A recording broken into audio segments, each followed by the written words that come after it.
About a week ago was Pokemon Day 2020, and on that day, the Pokemon Company came out and announced the fan-voted Pokemon of the Year, which was a Greninja from the 6th generation. Alongside the overall highest voted Pokemon was a favorite from each of the other 7 gens, and I decided that it would be fun to make a best team using the 6 available Pokemon from the 8 fan-voted favorites. Since Greninja and Rayquaza are currently not available in Sword and Shield, they're being left off the team. But that leaves us with a perfect 6 that will allow me to put together an awesome best team for you guys to use on Pokemon Showdown or in Sword and Shield for your battling pleasure. Keep in mind that this team will require some Pokemon to be transferred in the Sword and Shield using Pokemon Home, as they have moves that have to be grandfathered into the game. That being said, let's get into this starting from Generation 1 and make our way up the generational ladder.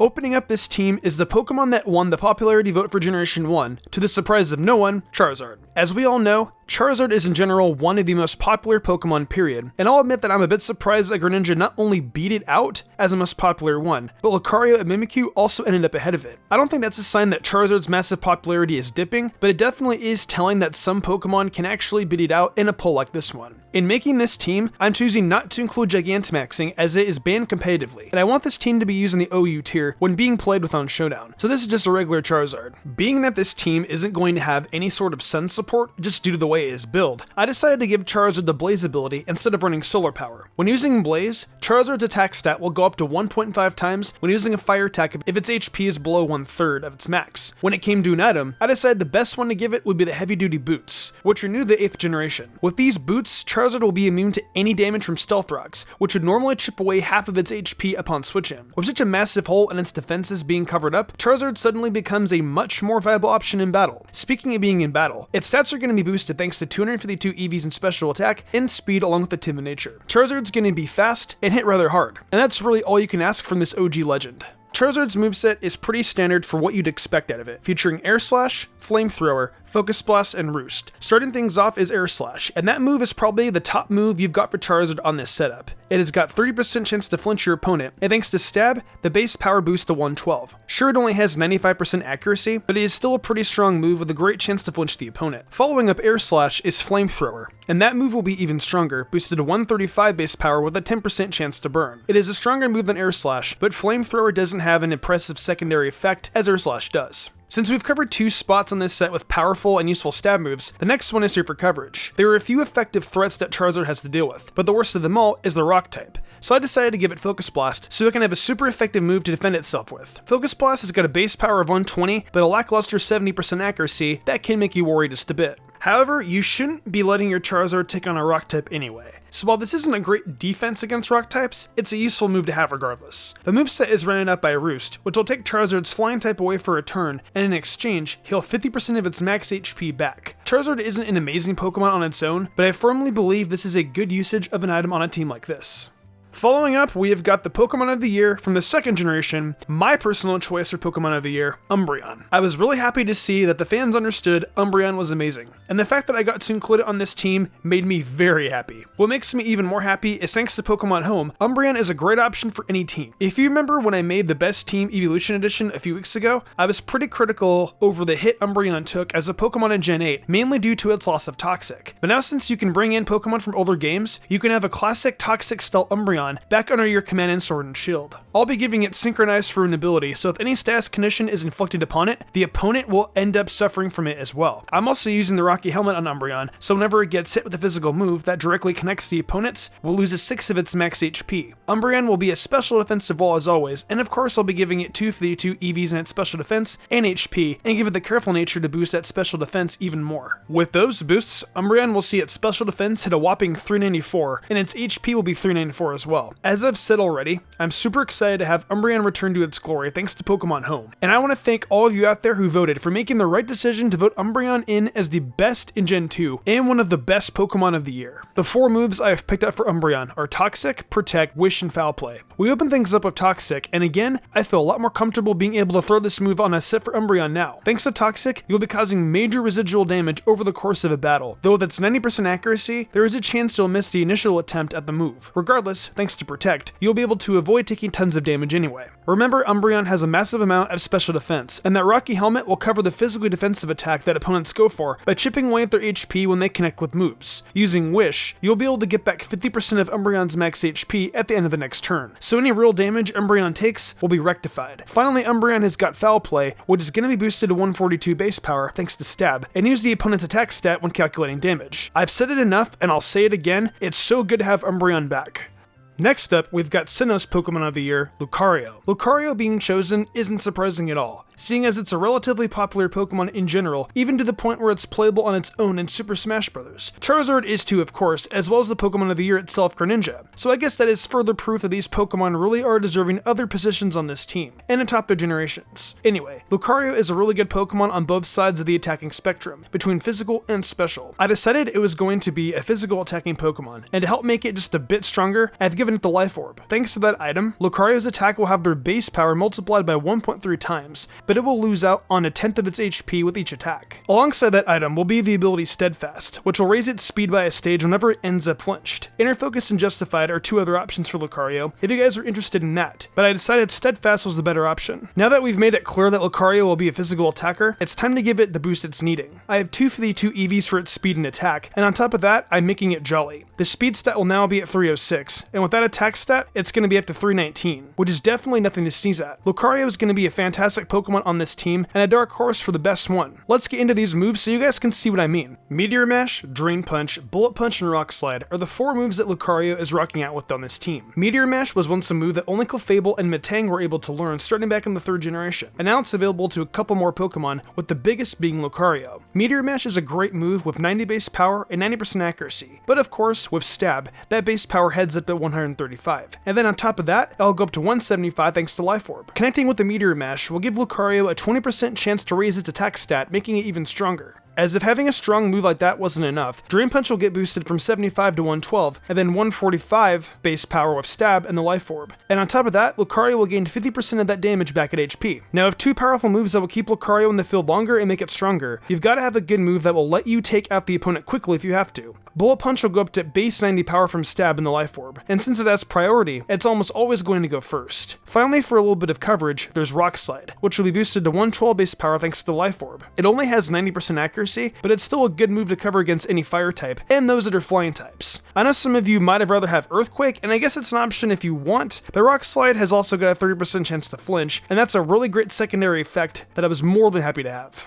We march on to the second half of this team with a representative from the 5th generation, Chandelure. I was sort of surprised to see Chandelure top the list of all 5th gen Pokemon, especially with some other popular ones and even better competitive Pokemon like Excadrill and Volcarona being options. However, I'm sort of glad to see Chandelure get its spot, if just because I get the opportunity to feature it on one of these best teams. I didn't get to include it on either the Fire or Ghost type best teams that I did a few months back, and I regretted that a little bit, so I'm gonna make up for it here. So Chandelure has got a couple interesting abilities at its disposal. Flash Fire is pretty decent, as it makes Chandelure a possibly good Pokemon to switch into if you're facing off with a Fire type and want to get the jump on them while boosting your Fire type attack's damage output. However, this just wasn't what I was feeling when putting together this set. And Flame Body didn't work too much either, as the odds are not many moves that make contact will be coming Chandelure's way. That left us with Infiltrator, and with that ability, Chandelure will be able to bypass substitutes when attacking and not have any damage changed by the effects of any screens. Moving on to the stat spread, I wanted to take advantage of the base 145 special attack that Chandelure has, and give it 252 EVs in that, as well as its speed. Obviously, Chandelure is going to be incredibly powerful from this special set already, so I wanted to increase its speed a bit more by including the Timid Nature. Those boosts will come together to give us 284 in speed and 389 in special attack. That isn't where I'm stopping, however, as I have given Chandelure the Toy Scarf to make it even faster, boosting that 284 all the way up to 426, while locking Chandelure into its first attack when sent out into battle. Chandelure's moveset will start off with Shadow Ball and Fire Blast, being followed by Energy Ball, and finally close out with Clear Smog. Shadow Ball was a no-brainer as a move, seeing as it's Stab, and I want to focus largely on Chandelure's Ghost typing, since we already have Charizard acting as a Fire type attacker. Shadow Ball is Stab boosted to a base 120 power, and offers a 20% chance to lower the opponent's special defense, which could be huge. Following up on Shadow Ball, Ball is a fire-type stab move that I bestowed upon this haunted chandelier, Fire Blast. Like I said, Charizard's Flamethrower is probably the fire move you want to turn to when using this team in battle, but Chandelure has still got your back if you need to bring that fire into battle. Fire Blast only has 85% accuracy, but that base power is stab boosted up to 165, and that is going to absolutely act as a cannon shot to any Pokemon that doesn't resist a fire typing, as long as it connects. It's also got a 10% chance to burn the opponent, which isn't something to just ignore either, as you can really cripple plenty of physical attackers. Energy Ball is next, and that move is completely here for coverage, being 90 base power and having a 10% chance to lower the opponent's special defense stat. It's quite lucky that Chandelure has access to Energy Ball, because it single-handedly will cover its fire type weaknesses with a super effective move against rock, ground, and water types. The final move on this set is Clear Smog, a base 50 power move that can't miss and is purely circumstantial. Since Chandelure has a pretty good chance to outspeed almost anything, you can possibly switch into Chandelure during a battle where the opponent has set up their Pokemon with moves like Bulk Up and Nasty Plot and wipe it all away with the Clear Smog. It'll come in really handy under the right conditions, believe me.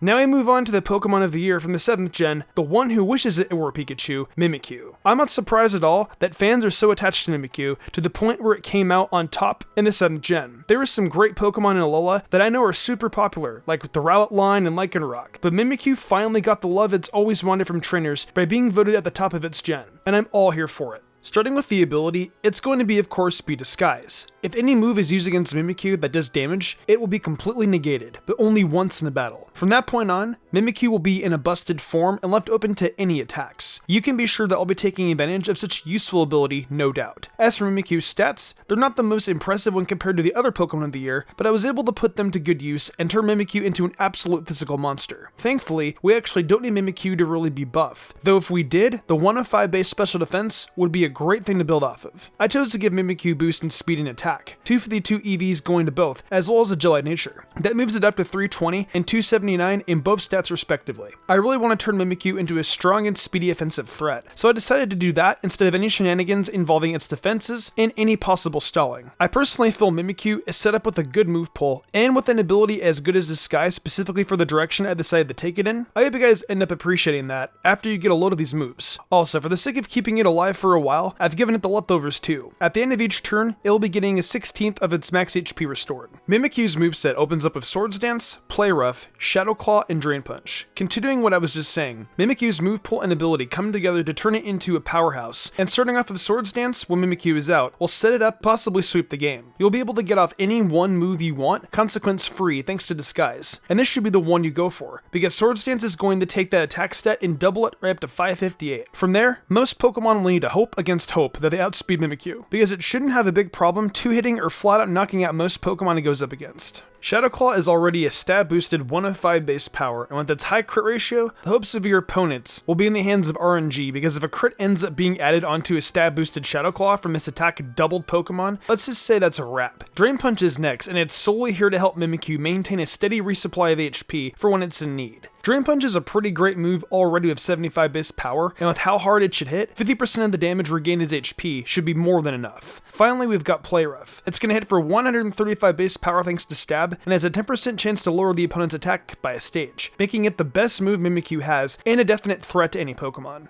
We're going to be closing out this team with the favorite from Galar, Dragapult. I felt kind of bad for Dragapult when I saw the rankings come out, because even though it won the popular vote for Gen 8, it didn't actually crack the overall top 10 in the Pokemon of the Year voting. But to be fair, Chandelure barely made it into the top 20, so I guess it's not all that bad. That being said, you guys know I absolutely love Dragapult, so I've got no complaints with it winning the popular vote, and I'm extremely happy that it is the first Generation 8 Pokemon I'm featuring on one of these theme best teams. I don't know if you guys noticed, but Dragapult is actually the third straight Ghost-type Pokemon on this team, which is pretty crazy. I bring that up because it's also the fastest Ghost-type Pokemon of all time, making use of a really off-the-walls 142 base speed stat. While most pseudos featured in Pokemon games prior usually focus more on being powerful, Dragapult definitely has a heavier focus on being incredibly fast while still offering some viable attack stats, with the physical being at 120 and special going up to 100. I decided that I was going to make it a little bit of a mixed attacker, primarily erring more on the special side.